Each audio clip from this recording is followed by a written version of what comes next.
Welcome to my lesson. Today we are going to talk about the difference between the animal and the plant cell.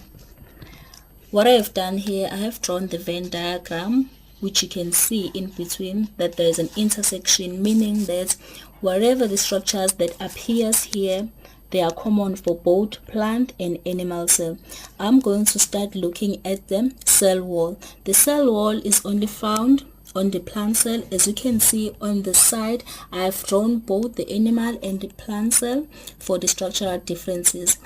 On the outer level or the outer layer of the plant cell is my cell wall, and it contains the cellulose and it provides the structural rigidity.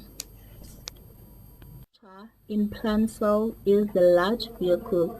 Okay, here you can see that in an animal cell we do have a vacuole or vacuoles, but they are smaller vacuoles.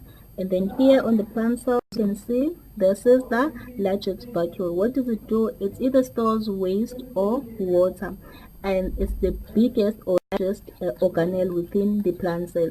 Whereas on the animal cells you can see those smaller tubes are my vacuoles. The next structure is, before I move on to the next structure, on the animal cell you can see that there is no cell wall, so there is no outer layer. The animal cell does not need the cell wall because it must be flexible, since the plant cell is very strong and rigid. So on the plant cell again, we can see that there is also a chloroplast. Looking at the plant cell, these are the chloroplast. There are many of them on the cell. So at the animal cell, we can see that on the animal cell there are centrioles and centrosomes. They are indicated on my diagram, both centroles and centrosomes. What they do, they are responsible for them the DNA replication. What happens is that in the process or during the mitosis, when the cell is about to divide, so they come together in a form of a spindle shape, and then they create what we call the chromosome, and then they divide. But we're gonna look at that when we deal with mitosis and meiosis. Just for now, you just have to know the structure on how does it look like and what does it do.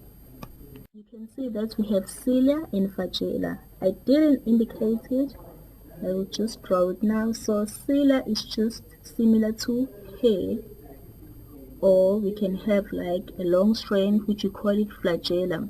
These are for movement. So in case of a sperm cell, in order for the sperm cell to move, it has what you call a flagella or cilia. We can find this in our trachea, where it just channels food into our stomach.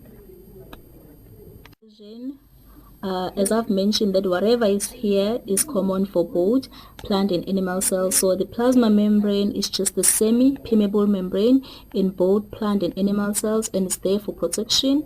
And the other one is endoplasmic reticulum, which is there as well, and the nucleus, which is said to be a heart for the cells, where the DNA replication takes place, or the DNA materials is being stored, as well as the Golgi apparatus, which is there for either sorting, modification, and secretion of proteins.